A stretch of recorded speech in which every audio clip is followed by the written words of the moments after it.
Conoces los secretos más ocultos y las teorías perturbadoras sobre Satanás. Charles Baudelaire dijo: el mayor truco del diablo fue convencer al mundo de que no existe. Prepárate para sumergirte en un viaje revelador. No olvides suscribirte, darle like y compartir para ayudarnos a desvelar más misterios como este. El nombre Satanás tiene su origen en la palabra hebrea Satan, que significa adversario o acusador. Esta etimología nos da una primera pista sobre el papel que este personaje desempeña en las Escrituras. Inicialmente, Satanás no era visto como el mal personificado, sino como un opositor o fiscal. En el libro de Job, por ejemplo, Satanás aparece como uno de los hijos de Dios, con la función específica de desafiar y probar la fe de los humanos ante Dios. Esta primera mención significativa en el libro de Job nos presenta a un Satanás que actúa como una especie de abogado del diablo, cuestionando la sinceridad de la devoción de Job. No es exactamente una fuerza del mal, sino una figura que desafía y acusa, llevando a Dios a permitir pruebas contra Job para probar su lealtad. Sin embargo, a medida que pasamos de las primeras tradiciones judías a la teología cristiana posterior, vemos una transformación en el papel de Satanás. De un fiscal en un tribunal divino, evoluciona a la encarnación del mal absoluto. Esta transformación es crucial para entender la figura de Satanás, tal como es percibida en la mayoría de las tradiciones cristianas modernas. Esa dualidad de roles es fascinante. En las primeras escrituras judías actuaba dentro de los propósitos divinos, casi como un instrumento de Dios para probar la fe. Ya en la teología cristiana, a partir del Nuevo Testamento, su figura se distorsiona y asume una connotación mucho más malévola, asociada al pecado, al infierno y a la rebelión contra Dios. Comprender estas orígenes y transformaciones es fundamental para interpretar el carácter de Satanás. Comienza como una figura compleja, ni totalmente buena ni totalmente mala, pero esencialmente un provocador.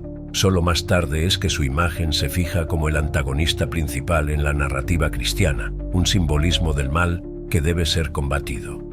Ahora vamos a profundizar en las descripciones bíblicas que nos revelan aún más sobre esta figura enigmática. En el Antiguo Testamento, particularmente en Ezequiel e Isaías, encontramos pasajes que muchos interpretan como referencia a Satanás. En Ezequiel capítulo 28, versículos 12 al 17, se describe un ser con belleza y sabiduría perfectas, habitante del Edén y ungido por Dios, pero que fue corrompido por el orgullo. Esta descripción trae a la mente imágenes de un ángel que cayó por su arrogancia y deseo de ser igual a Dios. En Isaías, capítulo 14, versículos 12 al 15, tenemos otra visión fascinante. El texto habla sobre la caída de una estrella de la mañana, que intentaba ascender por encima de las estrellas de Dios y ser semejante al Altísimo, pero terminó siendo lanzada al Sheol, el mundo de los muertos. Muchos estudiosos ven aquí una alusión directa a Satanás, ya que Lucifer significa portador de luz, sugiriendo un ser originalmente brillante y radiante.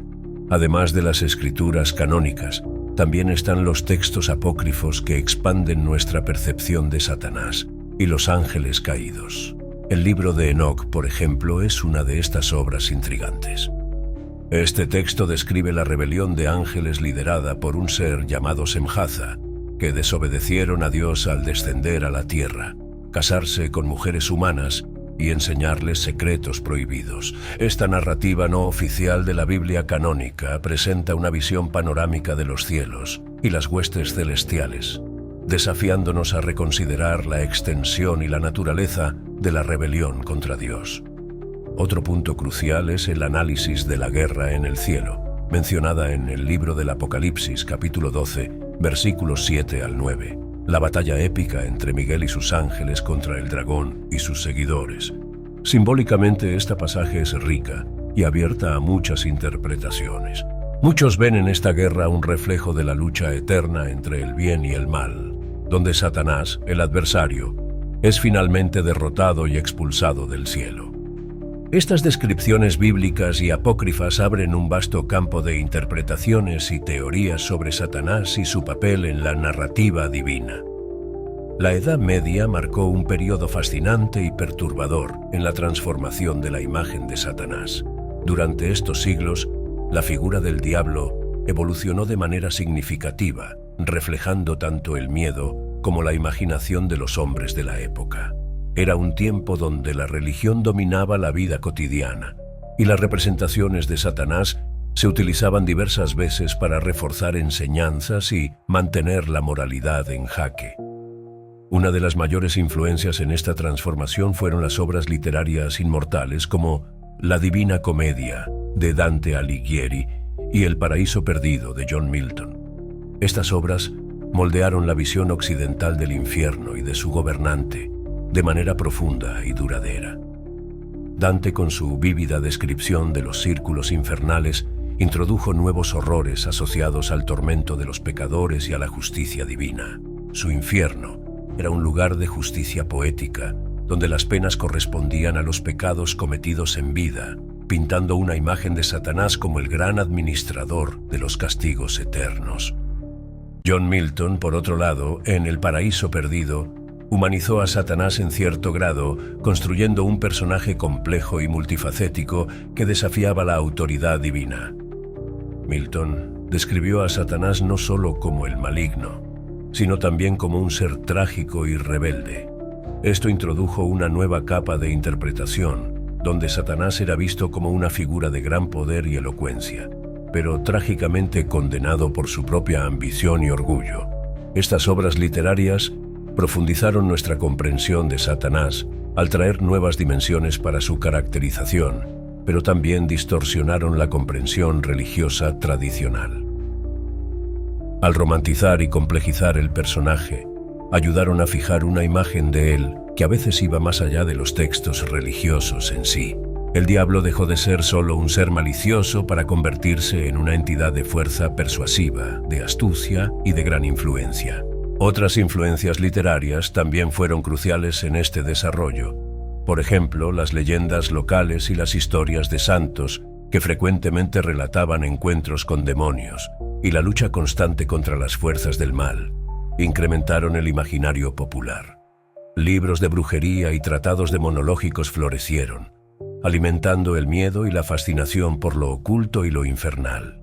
En este caldo cultural y literario, Satanás se consolidó no solo como un adversario de Dios, sino como una figura central en el drama de la condición humana, constantemente desafiando, engañando y probando la fe de los mortales.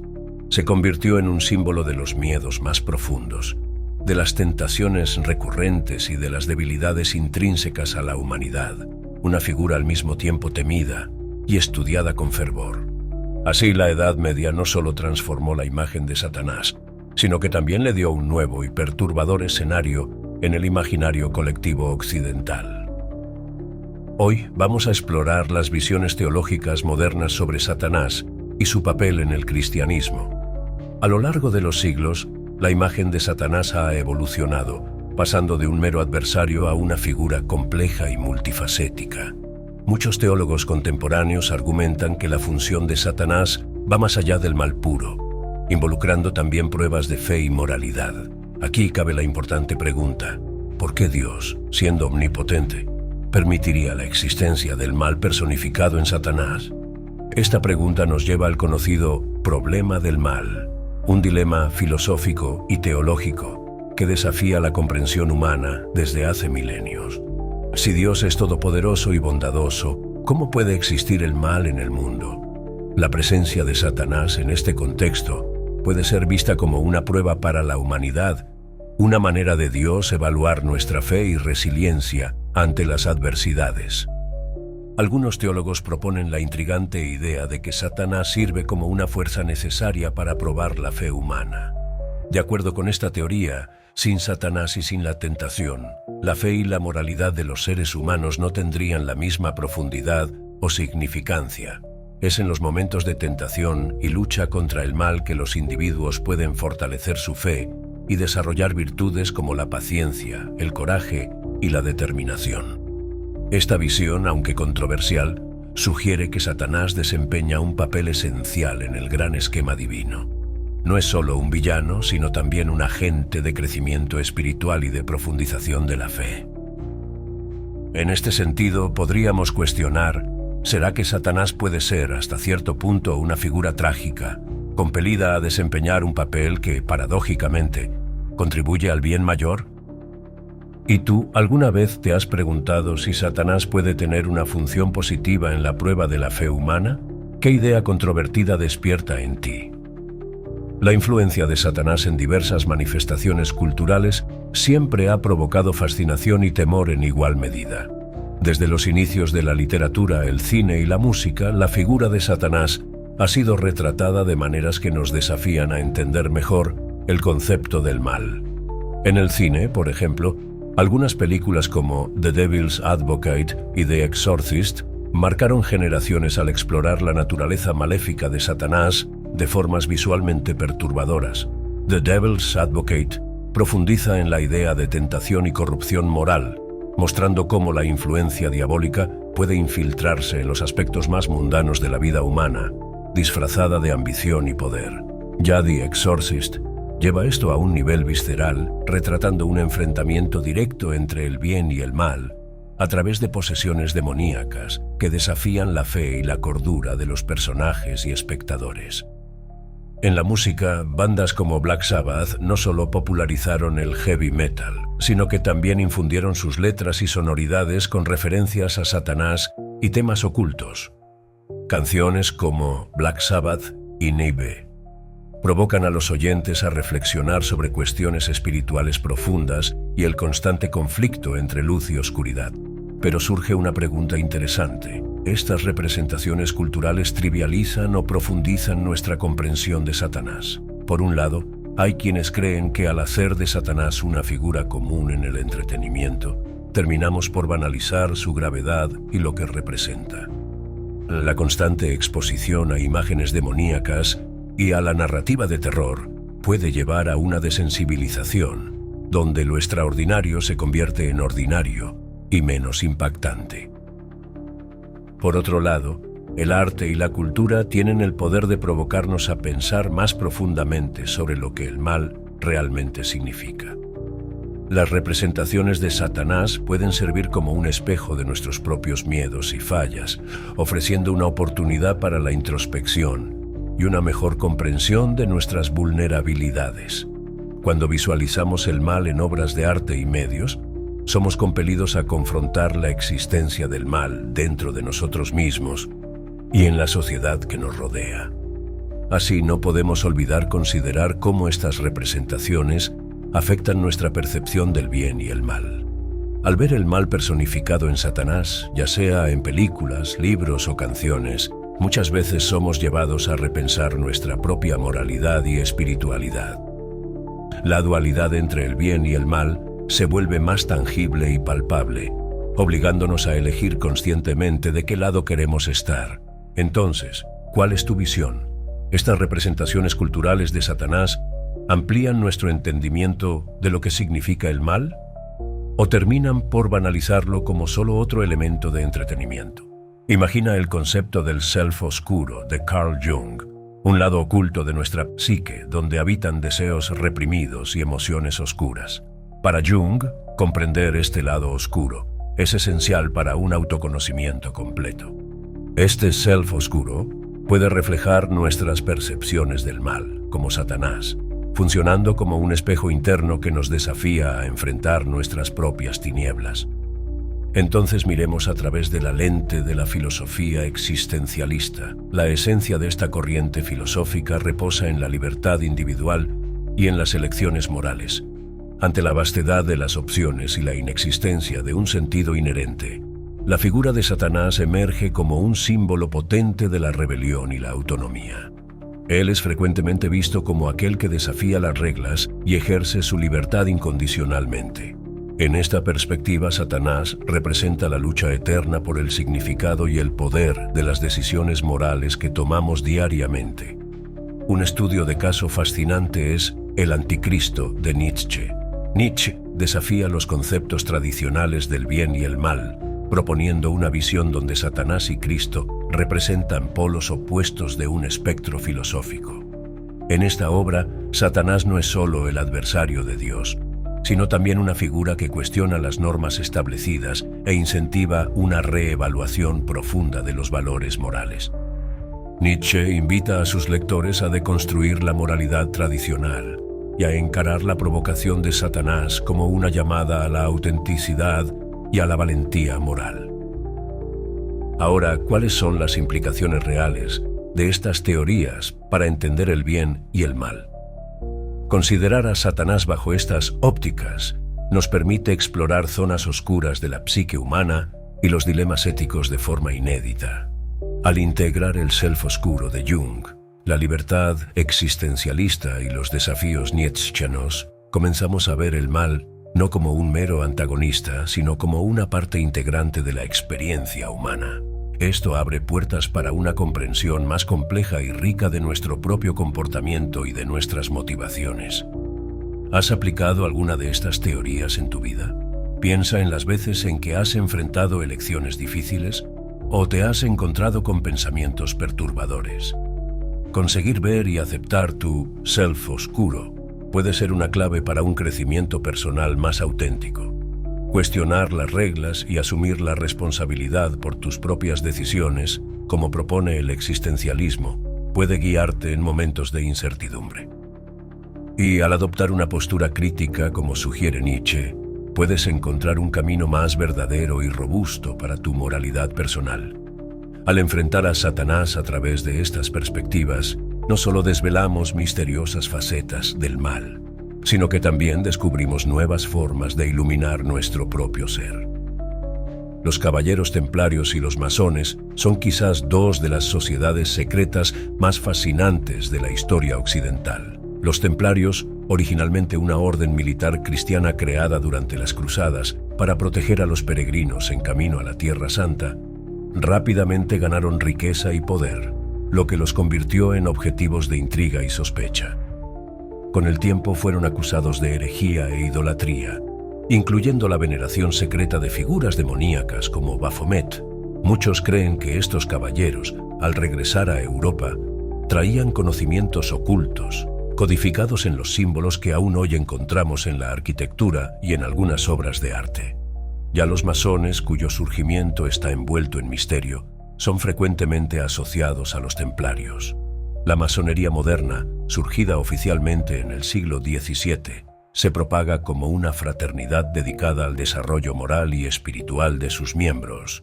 Sin embargo, sus prácticas secretas y complejos rituales inspiraron teorías de conspiración, sugiriendo que detienen conocimientos prohibidos al común de los mortales. Algunas de estas teorías más osadas hasta insinúan una conexión con el satanismo, apuntando a rituales ocultistas y la supuesta adoración de entidades malévolas. En los años 80, el mundo fue testigo de un fenómeno conocido como pánico satánico. Este período fue marcado por una ola de miedo en masa sobre rituales satánicos y abusos que habrían sido cometidos como parte de cultos demoníacos. Incontables casos de presunto abuso ritual satánico fueron reportados, causando un verdadero pandemonium social.